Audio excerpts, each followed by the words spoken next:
Hello, FlossTube, and welcome back to Fairy Tales and French Knots, episode 13.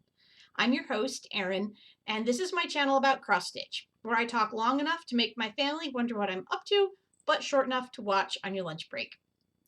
So, today is Thursday, June 23rd, 2022, and I've been gone from FlossTube for about 2 months now. I have been watching other people's videos, but I haven't recorded one of my own. I did try to record one earlier this week and realized after I had it all put together that I had my audio input set to my headphone mic and I wasn't wearing my headphones, so I had a great video with no sound. This is take 2 of that video.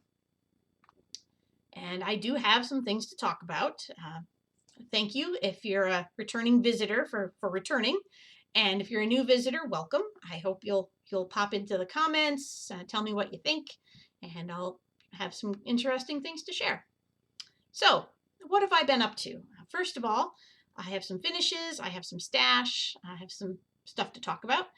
And first up, let's go with finishes. I finished the gnomes. So here are the gnomes. Absolutely adorable. I still love them. They are by Designs by Gloria and Pat from 1979, I believe, is the copyright on the pattern book. And I've stitched them on 28 count golden turret from Sugar Maple Fabrics and in DMC flosses, all standard DMC floss. And they were inspired by this book, a book about gnomes from the 70s as well. This book was one that I read as a child at my neighbor's house, and for the longest time I thought I had imagined it because I never saw it again. Then I found it in the library, and I had an ex-library copy for a long time.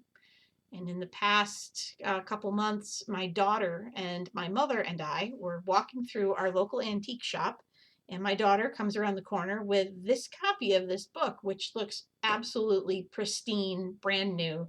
So I have a copy of the book and the stitching to go with it, and I couldn't be happier. The next thing that I finished, let me backtrack a minute. I went to Celebration of Needlework in Nashua, New Hampshire in May, and that has been kind of my stitchy getaway every year since about 2009, with 1 or 2 exceptions when my daughter was very young. So I really have missed going there, and I kind of made up for it with this trip. One of my new favorite vendors there is the Purple Thread, Sharon Verbose. Her stitches, patterns, and kits are absolutely wonderful. In the past, I've shown one of her pieces before, and it is this little guy, this little jar that I did as a wrap. And she had in her booth one of her previous kits from a previous year, which is a larger version of that. So the stitching is a little bit different. And you can see the jar itself is bigger. So I have the 2 of those. I picked up this at Celebration. So I guess I've kind of jumped from my finishes to my stash. Bear with me here. The one thing they do at Celebration that I've always enjoyed is the round robins, which are, if you aren't familiar with the concept, you pay for a class. In this case, I think it's about $50 or $60. It's about an hour or 2 long, and a handful of the designers who are at the show bring special kits that are available only to the round robin participants. And I've attended the round robins before and have come home usually with 1 or 2 kits that I love, possibly 2 or 3 that I hate or just aren't my style. I shouldn't say hate, but they're not my style. And they don't always tell you which designers will be in which round robin group because there are 2 or 3 round robin groups. So this year I chose not to participate in the round robins. However, the designers, if they have kits left over, the kits will be for sale either in their booth or at the celebration table, the main cash out spot. So I purchased Sharon's kit called New Hampshire Tulips, which makes this sweet little pin cushion, which is not showing up well. There we go. It's on a cream linen and stitched again with DMC flosses. The kit included the fabric, the floss, the trim, the little cork coaster, the wool patch over here, and the button, and all the little pins. The only thing I changed for this was I added beads in the center of the little white flowers. So that's my finish, which now leads me to my new stash. So I have the two finishes, the gnomes and the pincushion.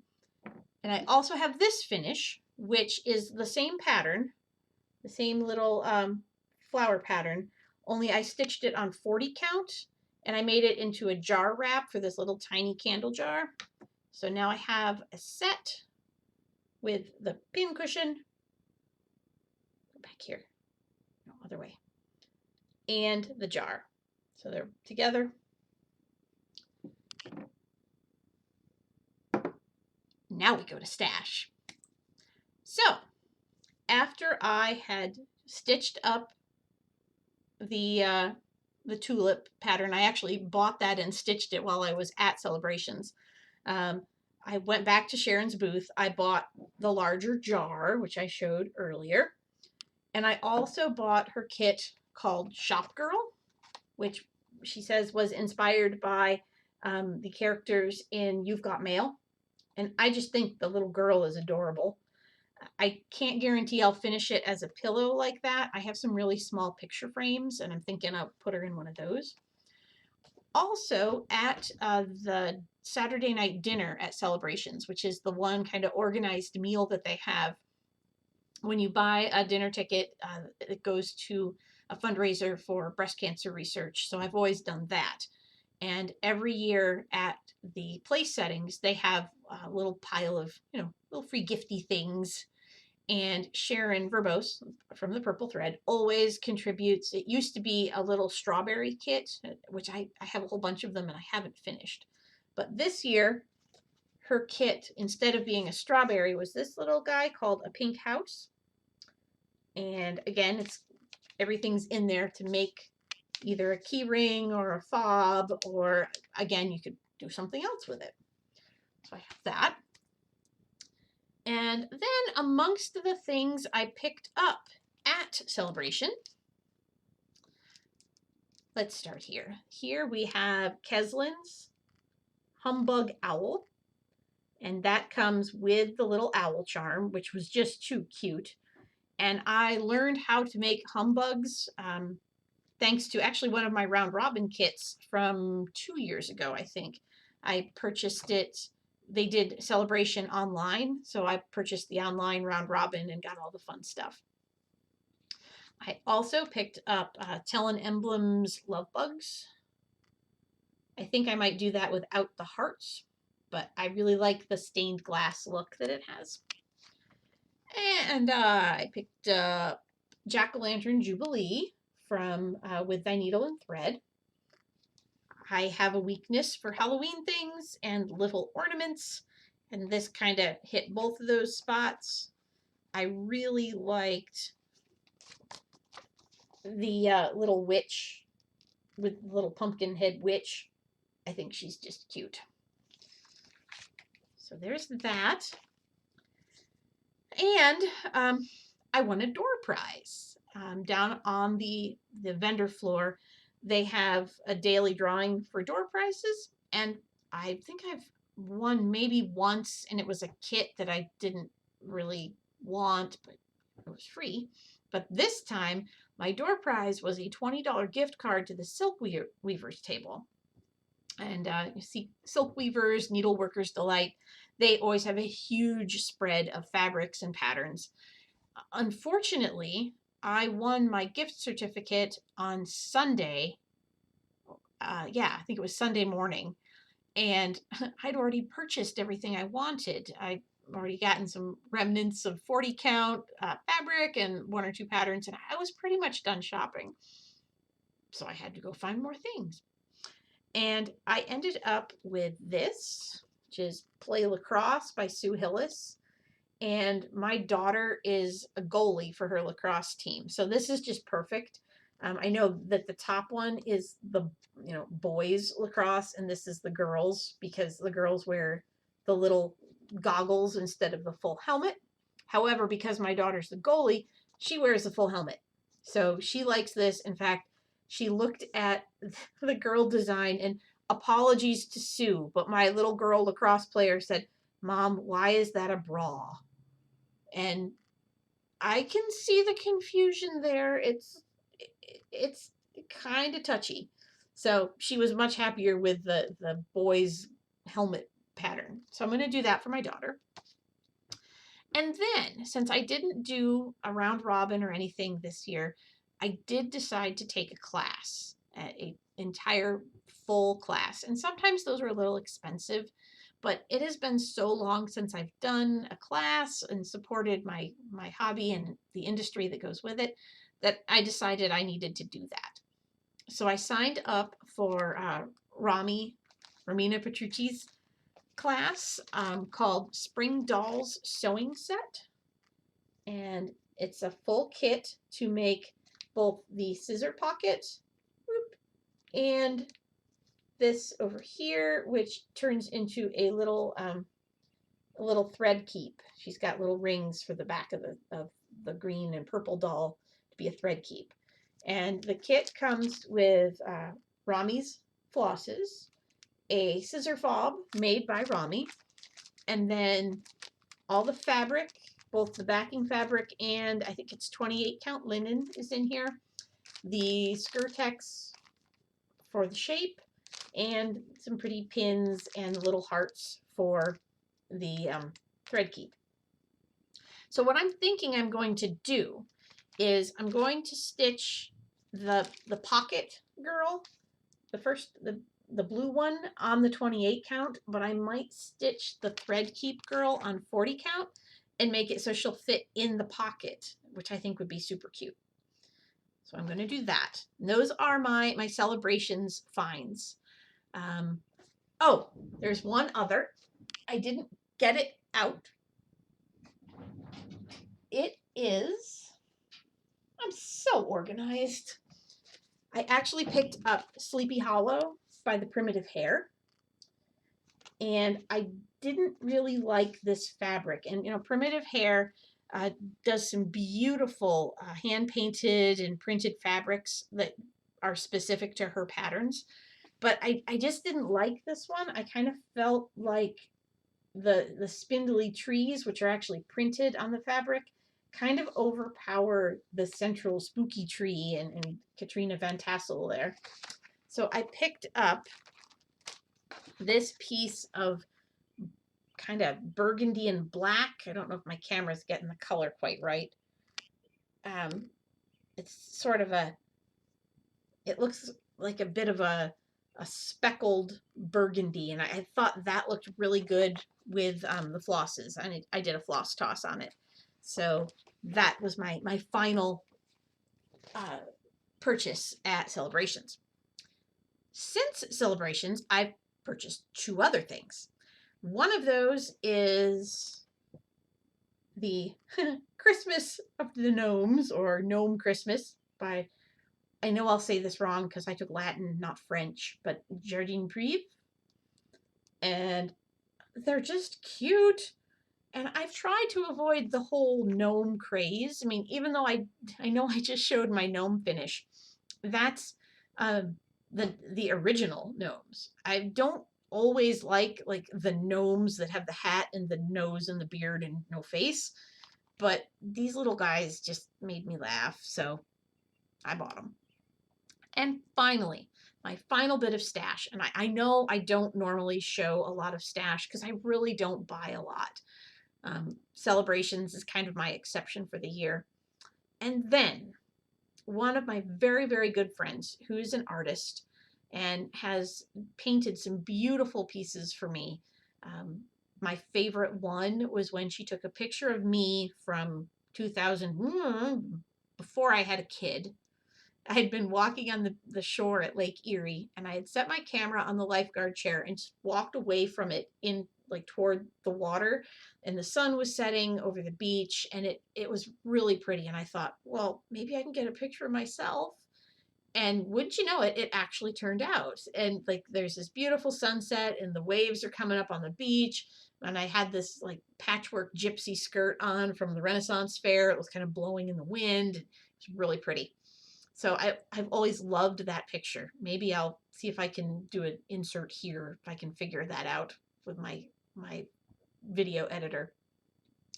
But then my daughter and I were at the beach, gosh, must have been 2 or 3 years ago. We made a little mini summer vacation, just the two of us. And I took a somewhat similar picture of her, only she was standing in the water, like throwing stones or something.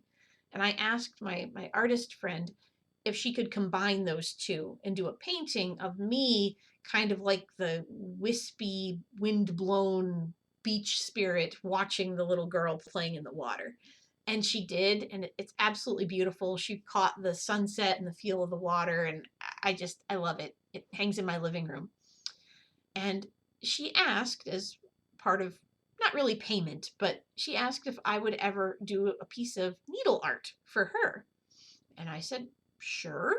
Um, no expectations of, a date or a theme or anything. And she said, oh no, but she did say that she would really like a female nude silhouette with flowers. And I thought, sure. I'm not a designer. I don't ever really, I add colors, change colors, add text, things like that. But I don't ever, really design needlework. And I looked around on Etsy and I found some that were kinda, but not really what I think she wanted.